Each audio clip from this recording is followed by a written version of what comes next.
Hello everyone, ITI Bharat skill YouTube channel में दोस्तों आप लोगों का स्वागत है।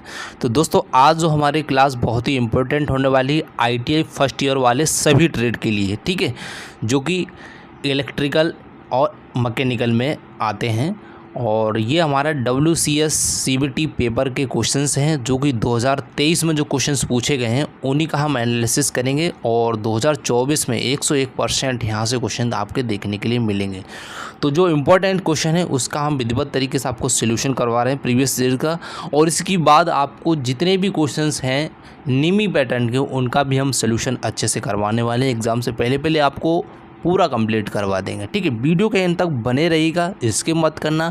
और चैनल पर दोस्तों अगर पहली बार विजिट कर रहे हैं तो सब्सक्राइब कर लेना, जिससे क्या होता है हमारी नई वीडियो का नोटिफिकेशन आपको मिलता रहेगा। जैसे रेलवे से अपडेट हुआ और वैकेंसी से अपडेट हुआ, सारी आपकी अपडेट आपको यहीं पर मिलती रहेंगी, ठीक है। तो क्वेश्चन हमारा फर्स्ट दिया गया है, व्हाट आर फंडामेंटल यूनिट, यानी कि जो मौलिक इकाइयाँ क्या हैं। तो देखिए ऑप्शंस आपके स्क्रीन पर कंप्यूटर पे इसी तरह से मिलने वाले हैं। ऑप्शन ए मिलेगा कि लेंथ, मास या वॉल्यूम, यानी लंबाई, द्रव्यमान या आयतन। ऑप्शन बी आपको देखने के लिए मिलेगा लंबाई, द्रव्यमान, समय मिलेगा। और सी आपका मिलेगा लंबाई, द्रव्यमान, क्षेत्र मिलेगा।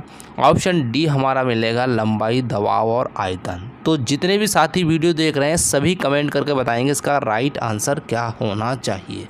जल्दी से कमेंट करेंगे क्योंकि एग्ज़ाम का ज़्यादा समय नहीं बचा है दोस्तों, क्योंकि जुलाई ही बचा आपके पास। जितना हो सके मैं आपको हर ट्रेड का प्रैक्टिस सेट करवाएंगे।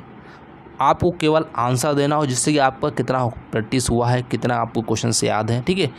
तो जो भी साथी इसका राइट आंसर कर रहे हैं, हमारी जो मौलिक इकाइयाँ हैं, जो मूलभूत इकाइयाँ कौन सी है, एक तो हमारी लंबाई है, ठीक है, और दूसरा हमारा है भार है, यानी द्रव्यमान है, ठीक है, द्रव्यमान है। उसके बाद है आपका समय, ठीक है। ये तीनों चीज़ें देखिए किस में है, सॉरी चारों ऑप्शन में से कौन से में है। देखिए यहाँ पर भी लंबाई है, यहाँ द्रव्यमान है और यहाँ आयतन। तो ये वाला ऑप्शन तो पूरा गलत हो गया, ठीक है।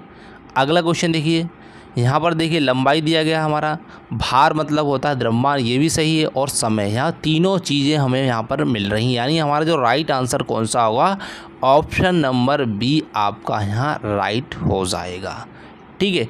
आपको बता दें थोड़ा सा, जो कि यहाँ पर बेसिक चीज़ें आपको याद होना चाहिए, कभी क्वेश्चन को घुमा के पूछ लें। जैसे कि इसको उदाहरण के लिए अगर मान लिया, लंबाई की जो बेसिक जो यूनिट्स होती हैं, जैसे कि हमारे क्या होता है, किलोमीटर है, ठीक है, किलोमीटर ये क्या है, लंबाई के अंतर्गत आता है। मीटर है, ये भी लंबाई के अंतर्गत आता है। सेंटीमीटर है, ये भी लंबाई के अंतर्गत आता है। ये क्या होता है, दूरी को मापने के लिए करते हैं, ठीक है। अगर बात करें हमारा भार की, अगर बात की जाए तो भार, ठीक है, भार के अंतर्गत क्या आता है, टन हुआ है, ठीक है, टन है, किलोग्राम है, ठीक है, ये चीज़ें भार के अंतर्गत, किलोग्राम है, पौंड है, ग्राम है, मिलीग्राम है, ये भार के अंतर्गत आता है, ठीक है। अगर बात करें हमारा समय, समय के अंतर्गत क्या आएगा, समय के अंतर्गत आता है वर्ष आता है, महीना आता है, घंटा आता है, मिनट आता है, सेकंड आता है। तो आप अच्छे से जान चुके हैं, ठीक है, इसके बारे में। चलिए अगला क्वेश्चन देख लेते हैं आपकी स्क्रीन पर। यह रहा, क्वेश्चन को अच्छे से ज़रूर पढ़िएगा क्योंकि क्वेश्चन बिल्कुल सेम टू सेम यहाँ से देखने के लिए मिल सकते हैं, ठीक है। तो देखिए क्वेश्चन में दिया गया है, एक आयतन का परिमाण क्या होगा जिसकी लंबाई दी गई है, चौड़ाई दी गई है, और आपको क्या निकालना, परिमाण निकालना, ठीक है। तो आप इसको थोड़ा सा सॉल्व करें, फिर मैं आपको बताऊंगा इसका सलूशन किस प्रकार होगा। तो जल्दी से सभी साथी करेंगे इसका सलूशन किस प्रकार से होना, कमेंट करके बताएंगे इसका राइट आंसर किस प्रकार से आएगा। तो जो भी साथी ऑप्शन सी करके आएंगे, यानी 76 सेंटीमीटर, वो राइट हो जाएगा। कैसे हो जाएगा मैं आपको यहाँ पर थोड़ा सा बता देता हूँ। परिमाण जो होता है, परिमाण बराबर जो हमारा होता है 2 कोष्टक में लंबाई धन चौड़ाई, ठीक है, ये हमारा फार्मूला होता है, ठीक है। अब आपको परिमाण निकालना है, तो 2 कोष्टक में लंबाई कितना है यहाँ पर दिया गया 20 दिया गया है। ठीक है, यहाँ पर लंबाई कितना दिया गया 20 दिया गया और चौड़ाई आपका कितना दिया गया 18 दिया गया है। ठीक है, ये आप यहाँ तक समझ चुके होंगे। ठीक है, अब आपको करना क्या है, 20 और 18 को जब आप जोड़ेंगे तो यहाँ देखिए आप सिंपल जैसे आप जैसे साहब वैसे जोड़ लीजिए। जो 20 ऐसे करके भी 4 जोड़ सकते हैं यहाँ पर, है ना, ऐसे जोड़ लीजिए। 8 हो जाएंगे, यहाँ कितना हो जाएगा 3, यानी कितना हो जाएगा यहाँ पर 38 हो जाएगा। अब यहाँ पर करना क्या है, आपको 38 का दूना करना है, 2 × 38। ठीक है, 38 का आप दूना करेंगे तो कितना हो जाएगा, 8 दूनी 16 हो जाएगा, 3 दूनी 6 और 1 कितना हो जाएगा 7 हो जाएगा। इस प्रकार क्या हमारा क्या आएगा 76 सेंटीमीटर इसका जो परिमाण आएगा। समझ चुके होंगे।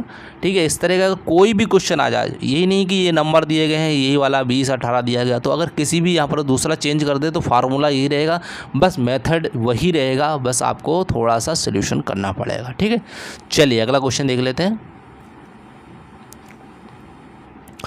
अगला क्वेश्चन आपकी स्क्रीन पर ये रहा, भिन्न से संबंधित है और भिन्न किसी भी प्रकार से हो सकता है और निम्न पैटर्न से जितने भी क्वेश्चन हैं उनको जरूर अच्छे से याद कर लेना। ठीक है, तो यहाँ पर दिया गया है 0.456 दशमलव भिन्न को प्रतिशत भिन्न में बदलना है। तो आपको प्रतिशत भिन्न बदलना है तो 0.456।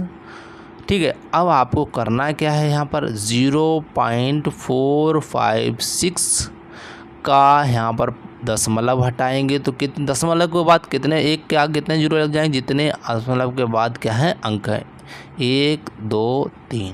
ठीक है, यहाँ तो दशमलव हट चुका है। अब क्या करना है, प्रतिशत निकालना। प्रतिशत के आपको क्या करना पड़ेगा, 100 का इंटू करना पड़ेगा। ठीक है, तो अब यहाँ पर देखिए इंटू करना पड़ेगा तो क्या होगा, यहाँ पर देखिए 2 0 से ये 2 0 कैंसिल हो जाएंगे। ठीक है, अब आपके पास बचा क्या, 456/10 बचा। ठीक है, अब जो 10 बचा है, अब यहाँ पर क्या होगा 1 पॉइंट मतलब 4 पॉइंट मतलब 45.6 के बाद एक दशमलव, यहाँ पर क्या हो जाएगा 45 के बाद एक दशमलव लग जाएगा। ठीक है, क्योंकि नीचे एक 0 बचा है तो क्या होगा 2 अंक के बाद एक दशमलव लग जाएगा, मतलब 45.6। तो यानी कि हमारा जो राइट आंसर क्या आया है 45.6, इस प्रकार राइट आंसर आया है। ठीक है, इसको आप इस तरीके से कर सकते हैं, कोई भी हो XYZ, यही नहीं कि यही इस तरह का यही क्वेश्चन है, आप कोई सा भी क्वेश्चन इस तरीके से कर सकते हैं। ठीक है, चलिए अगला क्वेश्चन देख लेते हैं। आपकी स्क्रीन पर ये रहा, और आपकी एग्ज़ाम 2024 में 101% आपको यहाँ पर क्वेश्चन देखने के लिए मिलेंगे, इसलिए आप इन क्वेश्चन को अच्छे से याद ज़रूर कर लें। ठीक है, चलिए तो आप यहाँ पर जो हमारा अगला क्वेश्चन से दिया गया है उसके बारे में समझते हैं। तो क्वेश्चन हमारा दिया गया फर्स्ट ऑर्डर लीवर के लिए कौन सा उदाहरण है। तो फर्स्ट लीवर के लिए उदाहरण पूछा गया, तो ऑप्शंस आपको अच्छे से यहाँ पर कंप्यूटर भी इसी तरह देखने के लिए मिलेंगे। कंप्यूटर में जो क्या होता है निम्न पैटर्न के जितने भी क्वेश्चन को अच्छे से याद कर लेना, क्योंकि 101% वही क्वेश्चंस आपको देखने के लिए मिलेंगे, और आपके पास अगर बुक है उसको भी अच्छे से पढ़ते चलें। ठीक है, तो उसका जो राइट आंसर होगा क्या होगा, हमारा फर्स्ट ऑर्डर लीवर का जो उदाहरण है सीजर्स का एक पेयर इसका राइट आंसर हो जाएगा। ठीक है, चलिए अगला क्वेश्चन देख लेते हैं। आपकी स्क्रीन पर ये रहा, क्वेश्चन को अच्छे से पढ़िएगा। क्वेश्चन में दिया गया है 1 इंच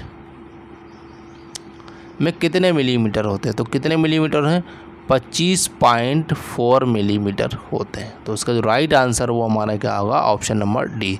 भ्रमित करने के लिए आपको 4 ऑप्शन दिएगा, अगर आपने अच्छे से पढ़ रखा है तो आप राइट आंसर कर सकते हैं, ऑप्शन नंबर डी इस राइट आंसर हो जाएगा। चलिए अगला क्वेश्चन देख लेते हैं। आपका स्क्रीन पर ये रहा, क्वेश्चन में दिया गया तृतीय ऑर्डर लीवर का कौन सा उदाहरण है। तो ये कॉमन बैलेंस दिया गया, फोर्सेप्स दिया गया, लाइम जो होता है स्क्वीज़र दिया गया, और सीजर्स का एक पेयर दिया गया। तो अगर आपने अच्छे से पढ़ रखा है निमी पैटर्न को तो आप राइट आंसर करके आएंगे, option number B is right answer, यानी कि फोर्सेप्स इसका राइट आंसर हो जाएगा। ठीक है, चलिए अगला नेक्स्ट क्वेश्चन देख लेते हैं। आपकी स्क्रीन पर ये रहा, क्वेश्चन में दिया गया कौन सा जो है साइन थीटा के बराबर होगा। देखिए ऑप्शंस आपके स्क्रीन पर दिए गए हैं, यहाँ पर बताएगा विपरीत पक्ष बटा कर्ण होता है, कर्ण बटा जो होता है विपरीत पक्ष होता है, आसन्न पक्ष बटा कर्ण होता है, या कर्ण बटा आसन्न पक्ष होता है। तो इसमें से कौन सा राइट होगा। अगर आपने पढ़ रखा है निमी पैटर्न क्वेश्चन, तो आप जितना जल्दी प्रैक्टिस कर सकते हैं आप प्रैक्टिस कीजिए, क्योंकि 6 में से 6 को नंबर लाना कोई बड़ी बात नहीं, आप पूरे में से पूरे नंबर ला सकते हैं। अगर जो आपका जो WCS के जो क्वेश्चंस रहेंगे 6 क्वेश्चंस रहेंगे, और आपके यहाँ पर कितने नंबर के, एक क्वेश्चन 2 नंबर का रहेगा, ठीक है, यानी 12 नंबर के आपके ये रहने वाले हैं, ठीक है। इसी तरह आपका जो ED का रहेगा 6 क्वेश्चंस रहेंगे 12 नंबर के, ठीक है, और कोई बड़ी बात नहीं, आप सारे क्वेश्चंस अच्छे से हल कर सकते हैं अगर आपने पढ़ाई करी है, ठीक। तो इसका जो राइट आंसर वो हमारा क्या होगा, option number A is right answer हो जाएगा, ठीक है। जैसे कि आप यहाँ देखिए त्रिकोण होता है, इस तरीके से कोण होता है, ठीक है, ये इसका लंब होता है, ये इसका कर्ण होता है, और ये हमारा आधार होता है, ठीक है। तो जो हमारा जो साइन थीटा होता है वो हमारा क्या होता है, लंब, ये शॉर्टकट याद कर लें, लाल बटे कक्का, आप कभी नहीं भूलेंगे, ठीक है, लाल बटे कक्का, ठीक है, लंब बटे कर्ण। तो ये हमारा क्या होता है, साइन थीटा होता है। लंब ये है हमारा, कर्ण ये है। तो लंब को हम यहाँ क्या बोलते हैं, विपरीत पक्ष बोलते हैं, यानी अपोजिट साइड बोलते हैं, ठीक है, अपोजिट साइड लंब बोलते हैं। और कर्ण जो हमारा था वो होता है हमारा हाइपोटेनियस, मतलब सबसे बड़ी वाली भुजा होती है, इसको हम बोलते हैं हाइपोटेनियस बोलते हैं, ठीक है। ये हमारा क्या होगा, लंब बटा कर्ण जो होता है वो साइन थीटा। मैंने ये सारे क्वेश्चंस आपको यहीं पर कवर करवाता हूँ, अगर घुमा फिर कर पूछ लिया जाए। अगर आपसे पूछ लिया जाए साइन के बाद आता है कॉस थीटा, कॉस थीटा के बारे में पूछ लिया जाए, ठीक है, तो कॉस थीटा क्या होगा यहाँ पर, तो कॉस थीटा की अगर बात की जाए यहाँ पर, तो कॉस थीटा जो हमारा था आधार बटे कर्ण होता है। तो यहाँ पर देखिए आधार हमारा ये है, ठीक है, और कर्ण हमारा ये है। तो आधार हमारा कौन सा, नीचे है, तो आधार बटे कर्ण, ये हमारा कॉस थीटा, इसको याद रखना क्या होता है हमारा, कॉस थीटा होता है। तो आधार जो हमारा नीचे दिया इसको हम क्या बोलते हैं, इसको हम बोलते हैं आसन्न पक्ष, क्या बोलते हैं, आसन्न पक्ष बोलते हैं, ठीक है, इसको माने आसन्न पक्ष बोलते हैं नीचे वाले को। और कर्ण को हम क्या बोलते हैं, हाइपोटेनियस, यानी कि कर्ण को कर्ण ही बोलते हैं, ठीक है, इसको याद रखना, इंग्लिश में हाइपोटेनियस बोलते हैं। और आसन्न पक्ष को क्या बोलते हैं, जो होता है एडजेसेंट साइड, ठीक है, ये बोलते हैं। हिंदी में आप याद रख लीजिए आसन्न पक्ष, ठीक है। ये हमारा क्या होता है, कॉस थीटा होता है। अगर आपसे पूछ ली जाए टेन थीटा का पूछ लिया, साइन कॉस टेन, तो टेन जो हमारा होता है लंब बटे आधार होता है, ठीक है, होता है लंब बटे आधार। तो लंब हमारा जो दिया गया है इसको हम बोलते हैं विपरीत पक्ष बोलते हैं, ठीक है, विपरीत पक्ष बटे आधार, आधार को हम बोलते हैं आसन्न पक्ष। तो यहाँ हो जाएगा विपरीत पक्ष बटे आसन्न पक्ष, ठीक है। ये आपको मैंने तीनों एक ही क्वेश्चन में समझा दिए, अगर आपसे कोई भी पूछ लिया जाए तो आप आसानी से राइट आंसर कर सकते हैं। और आप इस शॉर्ट फॉर्म को ज़रूर याद रखना, लाल बटे कक्का, कभी नहीं भूलेंगे, ठीक है। चलिए अगला क्वेश्चन देख लेते हैं। नेक्स्ट क्वेश्चन में देखिए यहाँ पर दिया गया है कि MKS में M अक्षर क्या दर्शाता है, और ये कई बार एग्ज़ाम में, हर एग्ज़ाम में पूछा जाता है MKS, ठीक है। तो इसके बारे में हमेशा पता है।